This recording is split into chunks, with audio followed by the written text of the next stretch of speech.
जय हिंद दोस्तों। 1947 में जब अंग्रेज भारत से गए और भारतीयों के हाथों में सत्ता आई तो आम जनता के मन में ये उम्मीदें जगी कि अब अपना राज होगा और गरीबी दूर होगी। आज लगभग 76 साल हो गए। गरीबों की गरीबी में पहले की तुलना में सुधार तो हुई, लेकिन उनकी तुलना में अमीरों की अमीरी कई गुना ज्यादा बढ़ती गई। अमीरी और गरीबी के बीच का अंतर बढ़ता गया। सभी सरकारें, सभी राजनीतिक दल, सभी नेता हमेशा जनता से इस बात की झूठी तसल्ली देते हैं, झूठे वादे करते हैं कि उनकी गरीबी कम होगी, उनकी गरीबी दूर होगी। लेकिन इन झूठे वादे और तसल्ली के बावजूद भी वर्तमान स्थिति देखा जाए तो अमीरी और गरीबी के बीच का खाई हर रोज बढ़ता चला जा रहा है। अब आइए विद्वानों द्वारा दिए गए कुछ आंकड़े और वर्तमान परिस्थितियों पर नजर डालते हैं। गरीबी क्या है? गरीबी की परिभाषा क्या है? हम कह सकते हैं कि गरीबी एक ऐसी स्थिति है जिसपे मनुष्य जीवन जीने के लिए बुनियादी आवश्यकताओं और जरूरतों को पूरा करने में अक्षम होता है। गरीबी जीवन जीने के लिए और उनके साधनों के लिए पैसे यानी धन की कमी की स्थिति है, या फिर हम ये भी कह सकते हैं कि गरीबी एक ऐसी अवस्था है जिसपे मनुष्य अपने और अपने परिवार के लिए बुनियादी जरूरतें जैसे रोटी, कपड़ा, मकान, शिक्षा, चिकित्सा इत्यादि की भरपाई करने में, इत्यादि की पूर्ति करने में अक्षम होता है, असमर्थ होता है। गरीबी के क्या कारण हैं? गरीबी के कारणों को हम 3 भागों में बांटकर समझेंगे। पहला आर्थिक कारण, दूसरा सामाजिक कारण और तीसरा अन्य महत्वपूर्ण कारण। आर्थिक कारण में हमारा पहला पॉइंट यह है कि बेरोजगारी या अल्प रोजगार। पर्याप्त रोजगार ना मिलने के अवसर भी गरीबी को बढ़ा देता है। समय समय पर अगर रोजगार ना मिले तो इससे गरीबी बढ़ जाती है। दूसरा, धन असमानता या कह सकते हैं आय असमानता, अर्थात संसाधनों को और धन को अगर समान रूप से लोगों के बीच वितरित ना करें तो ये भी गरीबी को बढ़ा देता है। आपको जानकर हैरानी होगी कि आज भारत देश के सिर्फ और सिर्फ 1% लोगों के पास भारत देश की कुल आमदनी का 40% से भी अधिक का हिस्सा है। तीसरा, पूंजी की कमी। गरीब लोगों के पास निवेश करने के लिए ना तो पूंजी है और ना ही कोई संसाधन, जिससे उनकी गरीबी और बढ़ती है और वो गरीबी की दलदल में धीरे धीरे धंसते चले जाते हैं। चौथा, महंगाई। आवश्यक वस्तुओं पर और खाद्य पदार्थों पर हर रोज बढ़ती यह महंगाई गरीबों की क्रय शक्ति को कम कर देती है, कमजोर कर देती है, जिससे वो गरीबी की दलदल की तरफ एक कदम और बढ़ जाते हैं। सामाजिक कारण। पहला, जनसंख्या वृद्धि। तेजी से बढ़ती जनसंख्या उपलब्ध संसाधनों पर दबाव डालती है, जिससे प्रति व्यक्ति आय और सुविधाओं में कमी आती है। दूसरा, अशिक्षा। गुणवत्तापूर्ण शिक्षा और कौशल विकास के कमी होने के कारण लोग कम वेतन वाली और असुरक्षित नौकरियों तक ही सीमित रह जाते हैं। स्वास्थ्य सुविधाओं की कमी। बीमारी के कारण होने वाले भारी खर्च अक्सर गरीब परिवारों को कर्ज और गहरी गरीबी में ढकेल देता है। अन्य महत्वपूर्ण कारण। पहला, कृषि पर अत्यधिक निर्भरता। भारत का 46% कार्यबल कृषि पर निर्भर करता है, लेकिन जीडीपी में इसका केवल 18% का योगदान होता है, जिससे ग्रामीण आय कम बनी रहती है। दूसरा, जलवायु परिवर्तन और प्राकृतिक आपदाएं। सूखा और बाढ़ जैसी स्थिति अक्सर ग्रामीण के जीविकाओं को नष्ट कर देती है, जिससे गरीबी का चक्र बार बार शुरू होता रहता है। गरीबी दूर या समाप्त करने के लिए जो सरकारी योजनाएं दी जाती हैं या सुझाव दी जाती हैं वो कुछ इस प्रकार हैं। पहला, स्वर्ण जयंती ग्राम रोजगार योजना। दूसरा, नेहरू रोजगार योजना। तीसरा, जवाहर ग्राम समृद्धि योजना। चौथा, लघु तथा कुटीर उद्योग। पांचवा, अल्प आवश्यकता रोजगार। और छठा, 20 सूत्री कार्यक्रम। 2014 के बाद से भाजपा यानी बीजेपी सरकार ने गरीबी उन्मूलन के लिए सबका साथ सबका विकास के मूल मंत्र के तहत कई रणनीतिक योजनाएं और नीतियां लागू की हैं, जिसका मुख्य उद्देश्य बुनियादी आवश्यकताओं जैसे आवास, पानी, विकास, स्वास्थ्य तक पहुंच और प्रत्यक्ष लाभ हस्तांतरण के तहत बिचौलियों को खत्म करने पर रहा है। इन योजनाओं का विवरण कुछ इस प्रकार है। प्रत्यक्ष आर्थिक सहायता और वित्तीय समावेश। प्रधानमंत्री जन धन योजना 2014। इस योजना के तहत करोड़ों गरीबों के खाते खोले गए ताकि सरकारी सुविधा सीधा उनके खाते में पहुंच सके। पीएम किसान सम्मान निधि। छोटे और सीमांत किसानों के लिए 6,000 रुपए प्रति वर्ष नकद सहायता।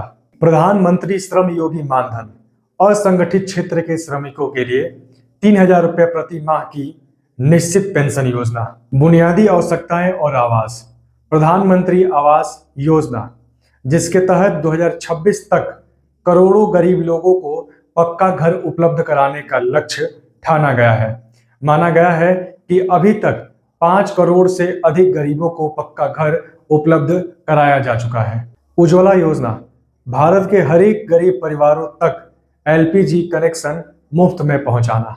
जल जीवन मिशन, भारत के हर एक घर तक नल के द्वारा जल पहुंचाना। सौभाग्य योजना, जिसके तहत भारत के हर एक घर तक बिजली का कनेक्शन भी पहुंचाना। प्रधानमंत्री गरीब कल्याण अन्न योजना, जिसके तहत भारत के 80 करोड़ लोगों तक मुफ्त में अनाज पहुंचाना। आयुष्मान भारत, जिसके तहत प्रति परिवार 5 लाख रुपए तक का मुफ्त जीवन बीमा, जिसने बीमारी के खर्च के कारण करोड़ों लोगों को गरीबी में जाने से बचाया है। पीएम मुद्रा योजना, जिसके तहत बिना गारंटी के व्यापार करने के लिए ऋण देना। अब जरा देखते हैं कि इन सभी नीतियों और योजनाओं का क्या प्रभाव रहा, इसका क्या परिणाम रहा।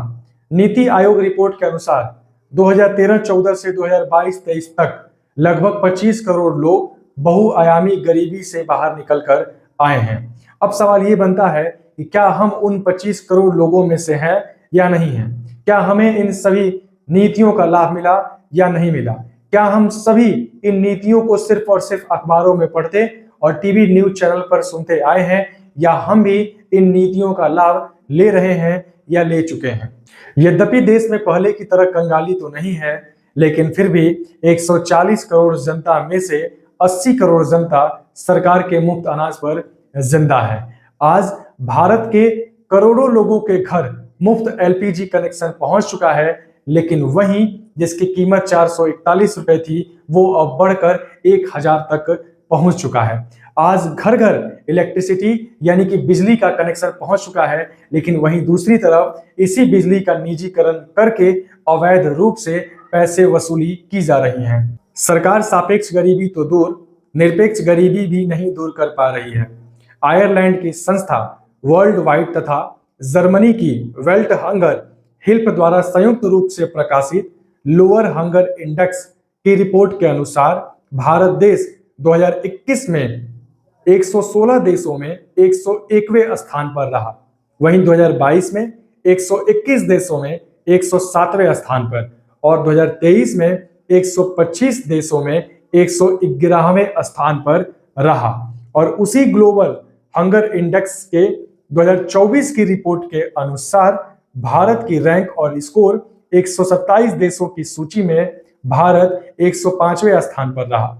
भारत का स्कोर 27.3 दर्ज किया गया, जो भूख के गंभीर यानी सीरियस स्तर को दर्शाता है। पिछले वर्ष से तुलना 2023 में भारत 125 देशों में 111वें स्थान पर था। हालांकि रैंक में मामूली सुधार दिखा, लेकिन भूख की श्रेणी अभी भी गंभीर बनी हुई है। ग्लोबल हंगर इंडेक्स 2025 की मुख्य जानकारी कुछ इस प्रकार है। भारत की रैंक 2025 के रिपोर्ट के अनुसार 102वें स्थान पर है। कुल 123 देशों की सूची में भारत का स्कोर 25.8 है, जो भूख की गंभीर सीरियस श्रेणी में आता है। पिछले वर्ष से अगर तुलना करें तो 2024 में भारत 127 देशों में से 105वें स्थान पर था। हालांकि रैंक में सुधार दिख रहा है, लेकिन भूख का स्तर अभी भी गंभीर बना हुआ है। भारत देश से गरीबी मिटाना एक कठिन प्रक्रिया है, जिसके लिए सरकार, समाज और व्यक्तिगत स्तर पर ठोस कदम उठाने होंगे। गरीबी मिटाने के कुछ महत्वपूर्ण उपाय निम्नलिखित हैं। पहला, शिक्षा और कौशल विकास। शिक्षा गरीबी के जंजीर को तोड़ने के लिए सबसे मजबूत हथौड़ा है। इसीलिए आप अपने बच्चों को सिर्फ और सिर्फ किताबी ज्ञान तक सीमित ना रखें, बल्कि उन्हें कुछ हुनर यानी स्किल्स भी सिखाएं, ताकि वे अपना रोजगार पा सकें या अपना काम शुरू कर सकें। स्किल इंडिया मिशन जैसे कार्यक्रमों के माध्यम से आप अपने बच्चों को प्लम्बर, इलेक्ट्रीशियन, डिजिटल मार्केटिंग जैसे क्षेत्र में आगे बढ़ाएं। दूसरा, रोजगार के अवसर पैदा करना। आप छोटे व्यापार को बढ़ावा दें, इससे स्थानीय स्तर पर रोजगार मिलता है। इसके साथ ही अपने बच्चों को नौकरी पाने वाला नहीं बल्कि नौकरी देने वाला बनने के लिए हमेशा प्रेरित करें। तीसरा, कृषि क्षेत्र में सुधार। जैसा कि हम जानते हैं, भारत की एक बड़ी आबादी कृषि पर निर्भर होती है, कृषि करती है।